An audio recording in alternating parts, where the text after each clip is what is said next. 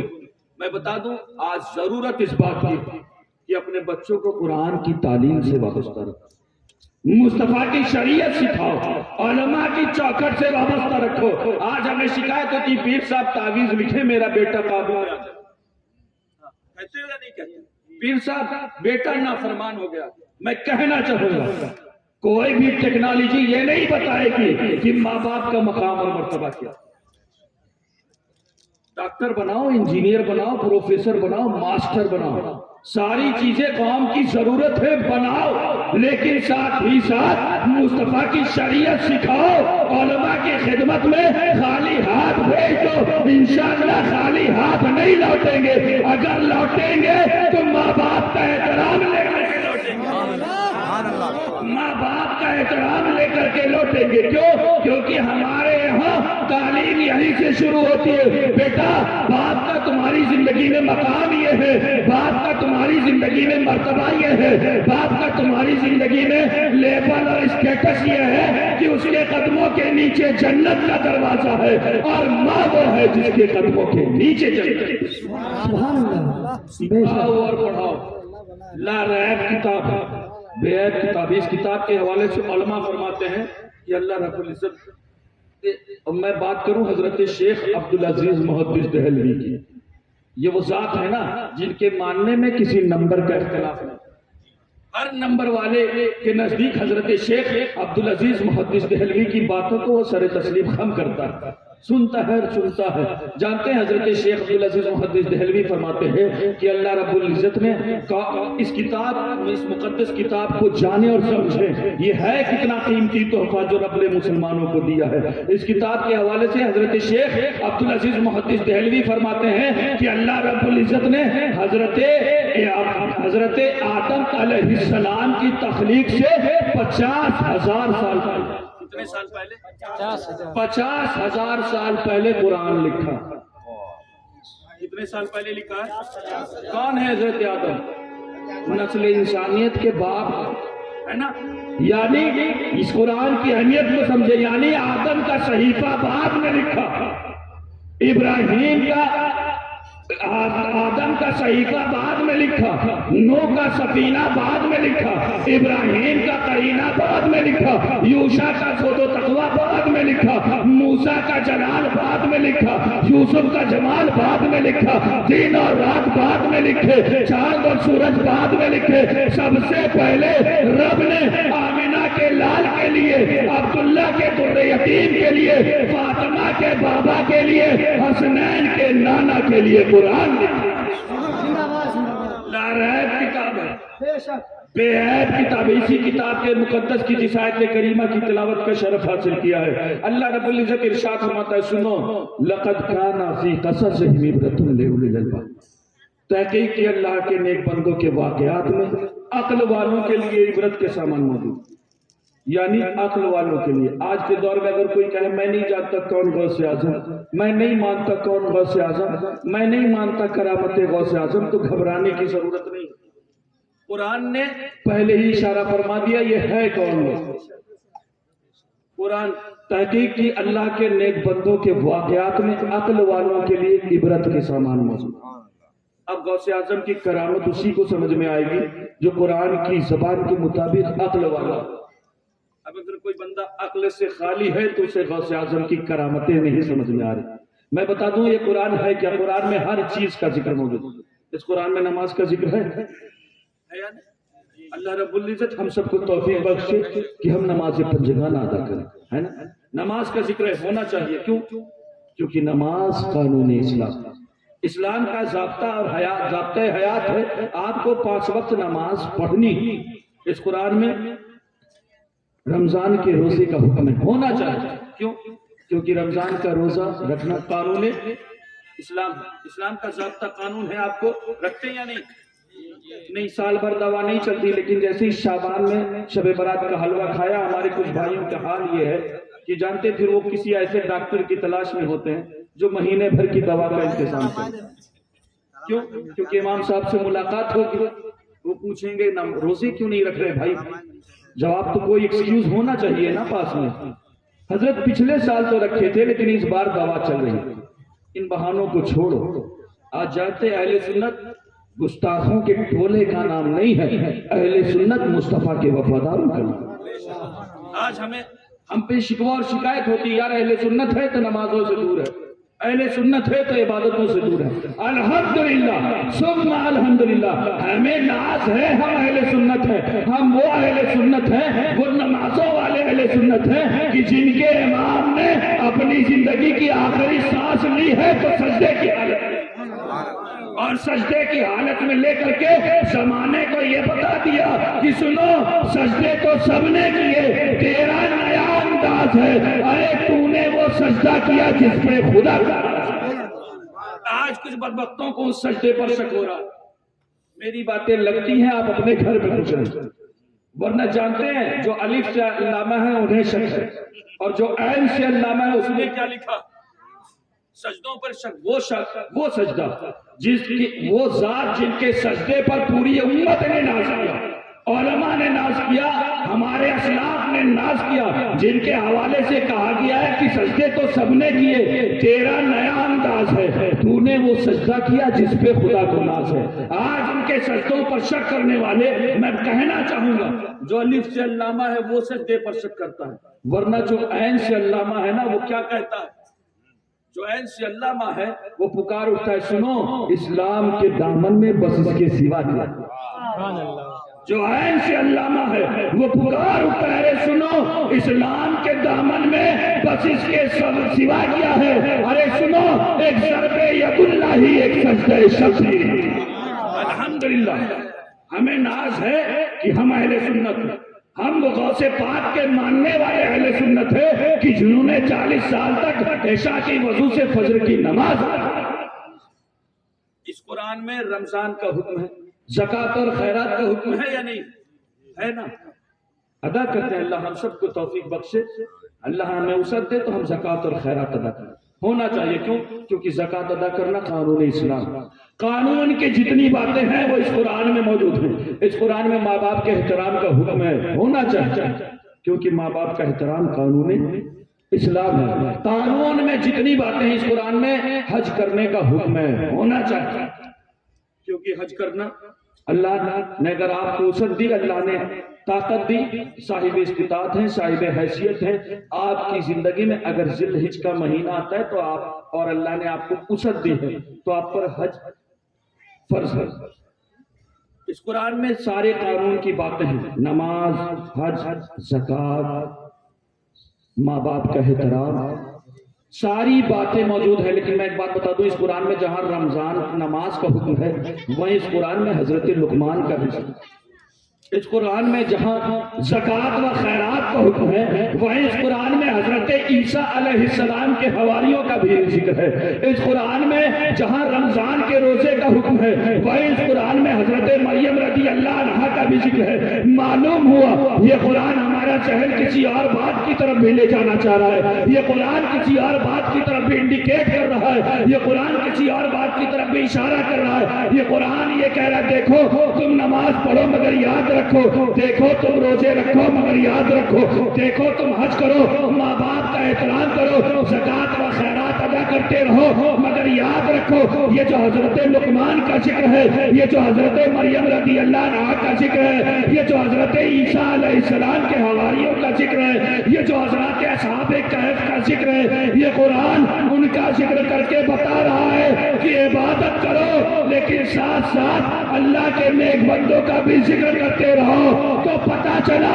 اللہ کے ولیوں کا ذکر کرنا یہ ہم سنیوں کی منمانی نہیں ہے، بلکہ یہ ارشاد ربانی ہے، یہ مرضی قرآنی ہے، یہ فرمان رحمانی.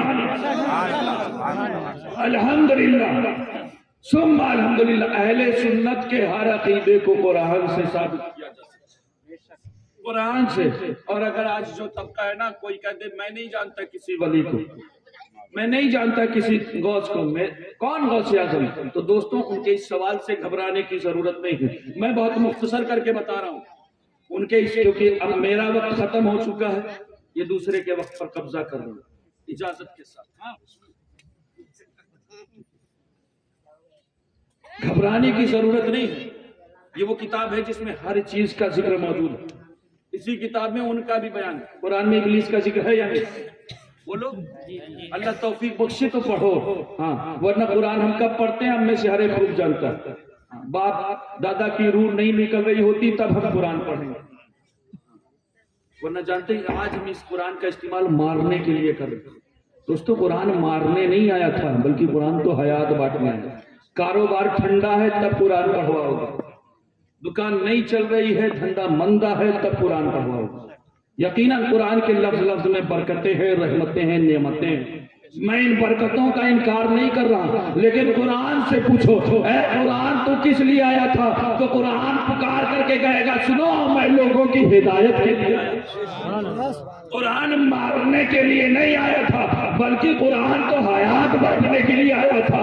ارے سنو قرآن سے جو وابستہ ہو جائے تو اسے موت نہیں مان سکتی. اگر آپ کو میری بات پر یقین نہ ہو تو تاریخ اٹھاؤ اور 1400 سال پیچھے جاؤ، دیکھو اسی قرآن نے آواز دی تھی اے مصطفیٰ کے گھر والوں، اے نبی کے گھر والوں. آج اس پر یزیدیت کے گرد لگ گئی ہے. نبی کے گھر والے بول اٹھے تھے قرآن ہم تمہیں مٹنے نہیں دیں گے، خود مٹ جائیں گے، خاندان مٹا دیں گے لیکن تمہیں مٹنے نہیں دیں گے. کیوں؟ کیونکہ قرآن تیرا میرا جوڑ پرانا ہے. حضرت زینب کبریٰ پکار اٹھی تھی قرآن ہم تمہیں مٹنے نہیں دیں گے، ہم اونو محمد شہید کروائیں گے، ہم اپنے جانثاروں کی جانیں دیں گے لیکن تمہیں مٹنے نہیں دیں گے، تیرا میرا جوڑ پرانا ہے. حضرت امام علی مقام پکار اٹھے تھے ارے قرآن تو مصطفیٰ کے سینے پر اترا ہے اور میں مصطفیٰ کے سینے پر، ہم تمہیں مٹنے نہیں دیں گے، تیرا میرا جوڑ پرانا ہے. تب قرآن نے آواز دی تھی اے نبی کے گھر والوں، اے مصطفیٰ کے گھر والوں، ارے پھر گواہ رہنا، تم ہمیں مٹنے نہ دینا، تمہارے جسم کے 1000 ٹکڑے ہو جائیں ہم تمہیں مرنے نہیں دیں گے، ہم تمہیں مرنے نہیں دیں گے. ہم صبح قیامت تک اعلان کرتے رہیں گے وَلَا تَقُولُوا لِمَن يُقْتَلُ فِي سَبِيلِ اللَّهِ. تو قرآن دل کی اجڑی ہوئی وادیوں کو آباد کرتا ہے. قرآن دلوں میں ایمان کے دیپک جلا دیتا ہے. قرآن دلوں میں ایمان کا نور پیدا کر دیتا ہے. اسی قرآن میں ہر چیز کا ذکر موجود ہے. اسی قرآن میں ابلیس کا ذکر ہے نا. تو جو قرآن ابلیس کا ذکر کر دے وہ ان کے بھائیوں کو چھوڑے. ایسے لوگوں کا بھی ذکر ہے جو کہیں کون غوث اعظم، میں نہیں مانتا کون ولی کوئی ولی نہیں. ان کے سوال سے گھبرانے کی ضرورت نہیں. قرآن خود ایسے لوگوں کے بارے میں ارشاد فرما رہا ہے سنو وَالظَّالِمُونَ مَا لَهُم مِّن وَلِيٍّ وَلَا نَصِيرٍ. ظالموں کا کوئی ولی اور مددگار نہیں ہوتا جب بندے کا ولی ہی نہیں. ہندوستان تھوڑی نہیں ہے جو خود کی گھر والی کو نہیں رکھ پا رہا، مسلمانوں کی گھر والی جس کا ولی ہی نہیں وہ ولی مانے گا کہاں. یہی وجہ ہے کہ نجد سے لے کر کے دیوبند تک اور دیوبند سے لے کر کے ندوہ تک عرس کس کا کر رہا ہے؟ کس کا کر رہا ہے؟ کوئی بھی ختم ہو جائے چادر چڑھا دیتے ہو، ہے ایسا مزاج؟ کس کی مزار پر چادر چڑھاتے ہو؟ جو اللہ کا. کس کا عرس کر رہا ہے؟ غوث اعظم کی 11ویں منا رہے ہو؟ کس کا؟ ہاں ادھر اہل سنت پر ہر طرف کبھی غوث اعظم، کبھی غریب نواز، کبھی مخدوم سنہ، کبھی عشق و محبت کا امام ہے نا. ہر طرف ولیوں کی بہار ہے. اور دوسری طرف ان کی تعریف اٹھا کر کے دیکھ لو نجد سے لے کر کے دیوبند تک اور دیوبند سے لے کر کے ندوہ تک ایک عرس ہے. ایک عرس ہے نہیں. کیوں؟ کیونکہ اس جماعت کے پاس ایک ولی بھی نہیں، ایک ولی نہیں. اور یہاں اہل سنت پر ہر طرف ولیوں کا فیضان ہے. یہی وجہ ہے کہ کبھی ہم جشن مخدوم سمنہ منا رہے ہوتے ہیں، کہ یہی وجہ ہے کبھی عرس غریب نواز منا رہے ہوتے ہیں. اور اللہ نے آج ہمارے مقدر کو جگایا، ہمارا مقدر یقیناً جاگ رہا ہے. یہی وجہ ہے کہ آج کی اس محفل میں ہم جشن غوث اعظم منا رہے ہیں. ہر طرف ولیوں کی بہار ہے، اسی لیے ولیوں کی بہار ہے. آئیے وہی غوث اعظم کا ایک فرمان سناؤ اور تقریر ختم. غوث اعظم ارشاد فرماتے ہیں سنو، میں کرامتیں نہیں بیان کر رہا ہوں، غوث اعظم کا فرمان سنا رہا ہوں. غوث پاک ارشاد فرماتے ہیں سنو المحب لا یملک شیئا یسلم کل الی. محب کی یہ پہچان ہے نا، وہ خود کسی چیز کا مالک نہیں ہوتا بلکہ اپنی ہر چیز اپنے محبوب کے سپرد کر دیتا. کس کا فرمان ہے؟ کس کا فرمان ہے؟ غوث اعظم کا۔ کون غوث اعظم؟ وہ غوث اعظم جو 12 سال کی ڈوبی ہوئی کشتی کو پل بھر میں باہر نکال دے، وہ غوث اعظم جو مردے کو ٹھوکر مارے اور مردہ زندہ ہو جائے، وہ غوث اعظم جو مرغ کی ہڈیوں پر ہاتھ پھیرے اور مرغہ زندہ ہو جائے، وہ غوث اعظم ارے جن کی بارگاہ میں چور آئے وہ ولی بری بری۔ وہ غوث اعظم فرماتے ہیں المحب لا یملک شیء یسلم کل الی محبوبہ، محب کی یہ پہچان ہے وہ خود کسی چیز کا مالک نہیں ہوتا بلکہ اپنی ہر چیز اپنے محبوب کے سپرد کر دیتا۔ ہم سب غوث اعظم کے چاہنے والے، ہم سب رسول پاک کے غلام۔ محب کی یہ پہچان ہے وہ خود کسی چیز کا مالک نہیں ہوتا۔ نعرے خوب لگاتے ہو رسول کے غلام، غلام ہے غلام ہے۔ میں نعروں سے کوئی اختلاف نہیں کرتا دوستوں، صرف نعرے لگانے کی ضرورت نہیں ہے بلکہ اپنے کردار کو مصطفیٰ کے کردار کے سانچے میں ڈھالنے کی ضرورت ہے۔ آج یہی وجہ ہے کہ جو قوم جس قوم نے زمانے کو کلچر اور تہذیب و تمدن دیا، آج لوگ اسے زندگی گزارنے کا سلیقہ بتائیں۔ جسے استنجا کرنے کا طریقہ نہیں پتا وہ مسلمانوں کو زندگی گزارنے کا سلیقہ دے رہی ہے۔ میں کہنا چاہوں گا کونین کے والی کے زندگی کے مطابق اپنی زندگی گزارے، کیونکہ غوث پاک ارشاد فرما رہے ہیں المحب لا یملک شیء یسلم کل الی محبوبہ، محب کی یہ پہچان ہے وہ خود کسی چیز کا مالک نہیں ہوتا بلکہ اپنی ہر چیز اپنے محبوب کے سپرد کر دیتا ہے۔ اس بات کو ایکسپلین کروں، سنیں گے اس کو اور پھیلاؤں؟ اس بات سے غوث پاک ارشاد فرما رہے ہیں، سنو اس بات کا مطلب یہ ہے کہ محب کی یہ پہچان ہے یعنی گھر اس کا ہوتا ہے۔ ہم سب رسول کے غلام، یعنی گھر اس کا ہوتا ہے مگر شریعت رسول کی چل رہی ہے۔ بہو بیٹیاں اس کی ہوتی ہیں لیکن پردہ اور لباس رسول کے حکم کے مطابق دے رہا ہوتا ہے۔ اولاد اس کی ہوتی ہے لیکن تعلیم مصطفیٰ کی دے رہا ہوتا ہے۔ ملک اس کا ہوتا ہے لیکن نظام مصطفیٰ کا چل رہا ہوتا ہے۔ عدالتیں اس کی ہوتی ہیں لیکن قانون مصطفیٰ کا چل رہا ہوتا ہے۔ یعنی وہ شخص اندر سے باہر تک رسول کا غلام۔ ضرورت اس بات کی اپنے بچوں کو مصطفیٰ کی شریعت سکھائیں، قرآن کی تعلیم سے وابستہ رکھیں، کیونکہ اقام وہی پھر ہے تباہی کا زمانہ، اسلام ہے پھر تیر حوادث کا نشانہ، اور مٹتے ہوئے اسلام کا پھر نام جلی ہو۔ لازم ہے کہ ہر شخص حسین ابن علی ہو اور تو اسلاف کی اپنی تاثیر لے لے، زبانوں پہ نعرے تکبیر لے لے، اور خدا ہم کو شبیر سا حوصلہ دے، آمین کہیں، خدا ہم کو شبیر سا حوصلہ دے کہ دی کے لیے گردن اپنی کٹا دے۔ استغفر اللہ ربی من کل ذنب واتوب الیہ وما علینا الا البلاغ۔